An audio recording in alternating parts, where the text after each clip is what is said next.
Hello friends, welcome to my YouTube channel. आज हम लोग इस वीडियो में पढ़ेंगे BA fifth semester English literature में पेपर सेकंड में यूनिट 1 का टॉपिक कैरेक्टराइजेशन यानी चरित्र चित्रण।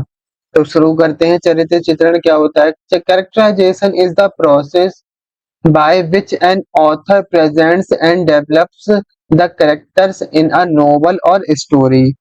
यानी चरित्र चित्रण प्रक्रिया वह प्रक्रिया है जिसके द्वारा एक लेखक उपन्यास या कहानी में पात्रों को प्रस्तुत करता है और विकसित करता है।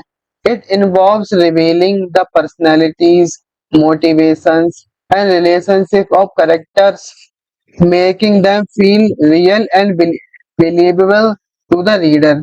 यानी वो कह रहे हैं इसमें व्यक्तित्व, प्रेरणाओं और पात्रों के संबंधों को प्रकट करना शामिल है, जिससे उन्हें पाठक को वास्तविक और विश्वसनीय महसूस किया जाता है। आगे पढ़ेंगे।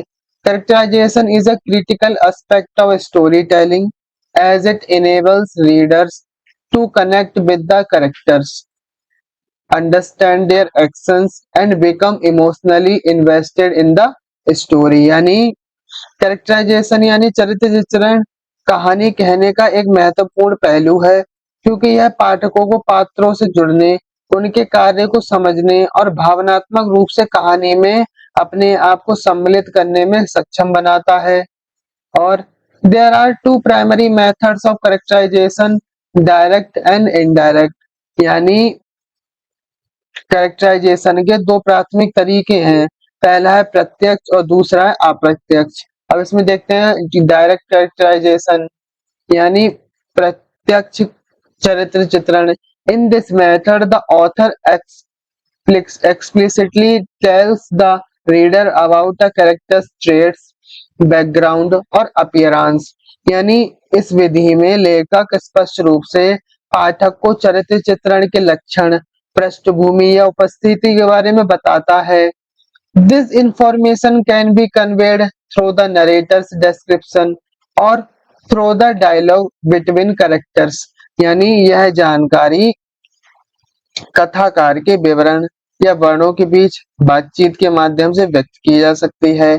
For example, an author might describe a character as kind hearted and generous और state that they grow up in a small town. यानी उदाहरण के लिए एक लेखक एक चरित्र को दयालु और उदार या राज्य के रूप में वर्णित कर सकता है कि वह एक छोटे से शहर में बड़े हुए हैं। स्टेट यानी परिस्थिति, कि किस परिस्थिति में बड़ा हुआ है, grew up in a small town यानी एक छोटे से शहर में बड़े हुए हैं। इनडायरेक्ट कैरेक्टराइजेशन यानी अप्रत्यक्ष चरित्र चित्रण।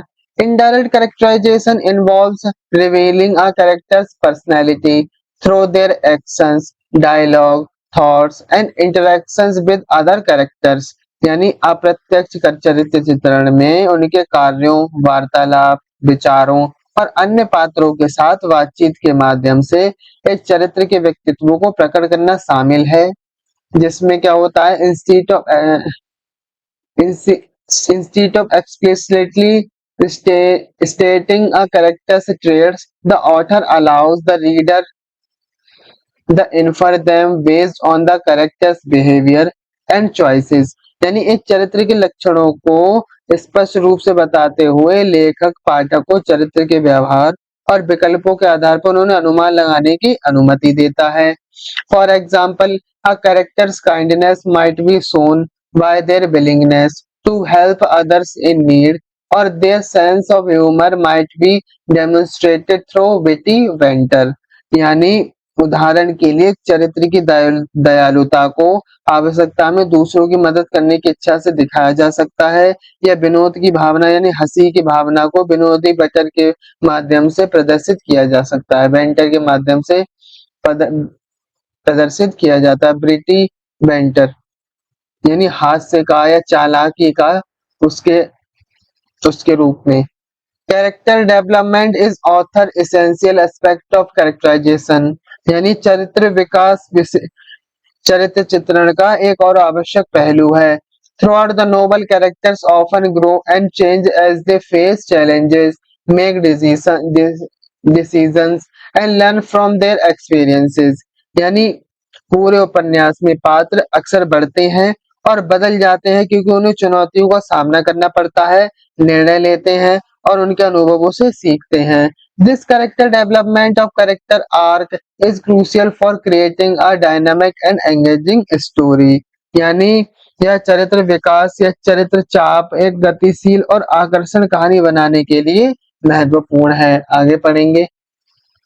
इन addition in addition to the protagonist, main character and antagonist opposing force novels often feature a diverse cast of secondary characters who contribute to the story's progression and help to reveal different aspects of the main character।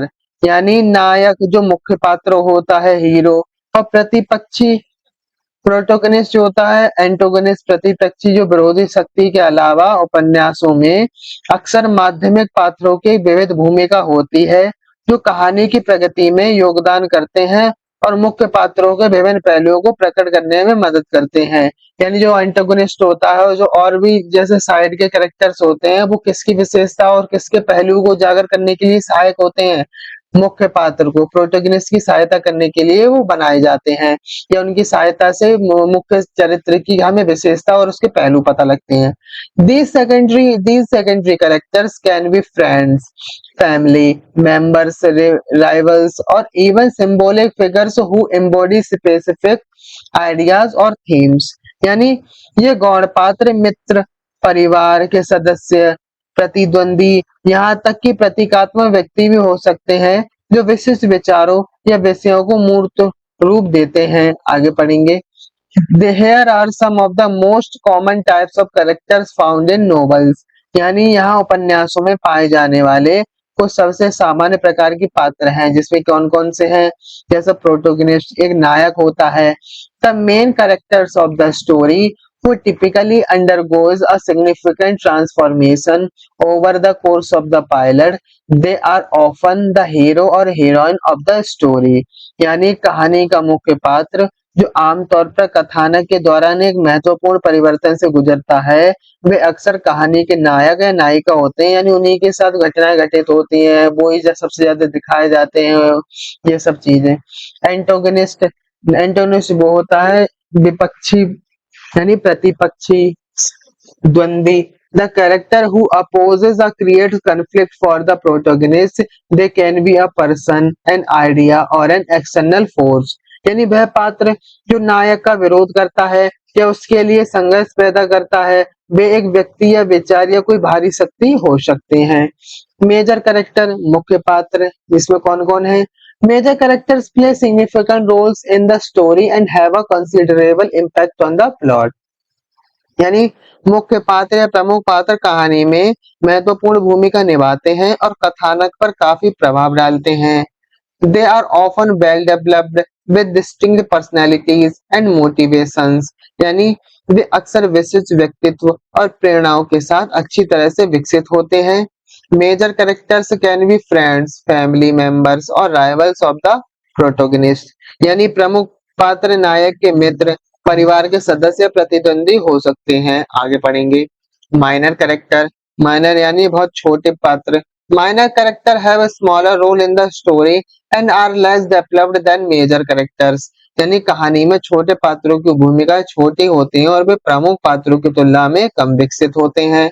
They often serve specific purpose such as providing information, supporting the protagonist और helping to move the plot forward. यानी वे अक्सर विशिष्ट उद्देश्यों की पूर्ति करते हैं जैसे जानकारी प्रदान करना, नायक का समर्थन करना या कथानक को आगे बढ़ाने में मदद करना। आगे पढ़ेंगे। सपोर्टिंग कैरेक्टर सहायक चरित्र या सहायक पात्र। These characters provide additional context, information and support to the protagonist। यानी ये पात्र या ये चरित्र नायक को अतिरिक्त संदर्भ, जानकारी और समर्थन प्रदान करते हैं, उसके साथ खड़े रहते हैं। They can include friends, family members, mentors and allies। यानी उनमें मित्र, परिवार के सदस्य, सलाहकार और सहयोगी शामिल हो सकते हैं। अब इसमें फॉइल चरित्र यानी फॉइल फॉइल पात्र में these characters are used to highlight and contrast the traits and qualities of the protagonist. They can be similar to the protagonist in some ways but differ in other ways. यानी इन पात्रों का उपयोग नायक के गुणों और विशेषताओं को उजागर करने और उनके बीच अंतर करने के लिए किया जाता है। वे कुछ मायनों में नायक के समान हो सकते हैं लेकिन अन्य मायनों में भिन्न होते हैं, यानी उसके साथ के चरित्र। डायनामिक कैरेक्टर्स यानी गतिशील पात्र। These characters undergo significant changes or growth over the course of the plot, often as a result of the conflict they face. यानी गतिशील पात्रों में ये पात्र कथानक के दौरान महत्वपूर्ण परिवर्तन या विकास से गुजरते हैं, अक्सर इन संघर्षों के परिणाम स्वरूप जिनका वे सामना करते हैं। आगे पढ़ेंगे राउंड कैरेक्टर्स यानी स्टैटिक कैरेक्टर यानी स्थिर पात्र। These characters remain the same throughout the story and do not undergo significant changes or growth. यानी ये पात्र पूरी कहानी में एक जैसे रहते हैं और इनमें महत्वपूर्ण परिवर्तन या वृद्धि नहीं होती है। अब है राउंड कैरेक्टर्स यानी गोल चरित्र या गोल पात्र। These characters are fully developed with complex personalities and motivations. They have distinct personalities, motivations and emotions, and they often undergo character development or change throughout the story. यानी ये पात्र जटिल व्यक्तित्व और प्रेरणाओं के साथ पूरी तरह विकसित होते हैं। उनके पास अलग-अलग व्यक्तित्व, प्रेरणाएं और भावनाएं हैं और पूरी कहानी के दौरान वे अक्सर चरित्र विकास या परिवर्तन से गुजरते हैं। अब करेंगे फ्लैट कैरेक्टर्स यानी समतल या बिल्कुल सपाट पात्र। These characters are not fully developed and often serve as a background of filler और filler characters. यानी ये कह रहे हैं ये पात्र पूरी तरह से विकसित नहीं होते हैं और अक्सर पृष्ठभूमि या पूरक पात्रों के रूप में काम करते हैं। They are one-dimensional with limited depth in development. They usually represent a single trait, quality or function and they typically remain the same throughout the story. यानी वे सीमित गहराई और विकास के साथ एक आयामी हैं। वे आमतौर पर एक ही गुण की गुणवत्ता या कार्य का प्रतिनिधित्व करते हैं और वे आमतौर पर पूरी कहानी में समान रहते हैं। आगे पढ़ेंगे स्टॉक कैरेक्टर। अब स्टॉक कैरेक्टर कौन होते हैं? These characters are based on common stereotypes or archetypes such as the damsel in distress or the wise old mentor. यानी ये कह रहे हैं ये पात्र रूढ़िवादिता या आदर्श पर आधारित हैं, जैसे संकट में पड़ी युवती या बुद्धिमान बूढ़े गुरु। आगे पढ़ेंगे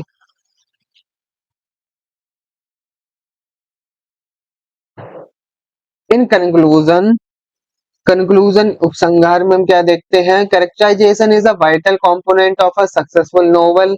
यानी चरित्र चित्रण एक सफल उपन्यास का एक महत्वपूर्ण घटक है। It brings the characters to life allowing readers to empathize with their struggles, celebrate their triumphs and become emotionally invested in the story. यानी यह पात्रों को जीवंत बनाता है, पाठकों को उनके संघर्ष के प्रति सहानुभूति रखने, उनकी जीत का जश्न मनाने और कहानी में भावनात्मक रूप से निवेश करने की अनुमति देता है, जुड़ने की अनुमति देता है। Through a combination of direct and indirect characterization techniques, authors create memorable, relatable characters who drive the narrative and engage reader from beginning to end. यानी प्रत्यक्ष और अप्रत्यक्ष चरित्र चित्रण तकनीकों को संयोजन के माध्यम से लेखक यादगार, भरोसेमंद चरित्र बनाते हैं जो कथा को आगे बढ़ाते हैं और पाठकों को शुरू से अंत तक बांधे रखते हैं। Overall, the different types of character in a novel serve different purpose and can help to create a rich and complex story. यानी कुल मिलाकर एक उपन्यास में विभिन्न प्रकार के पात्र विभिन्न उद्देश्यों की पूर्ति करते हैं और एक समृद्ध और जटिल कहानी बनाने में मदद कर सकते हैं। तो आज की वीडियो हम लोग यहीं समाप्त करेंगे। चैनल को सब्सक्राइब, वीडियो को लाइक करें। जिस किसी को इस वीडियो की आवश्यकता हो उसको इसकी लिंक शेयर करें। इससे पहले हम अपने प्लेलिस्ट में प्लॉट एंड इट्स टाइप की वीडियो भी हम पढ़ा चुके हैं चैनल और वो भी वीडियो आप लोग जाके देख लीजिए। धन्यवाद।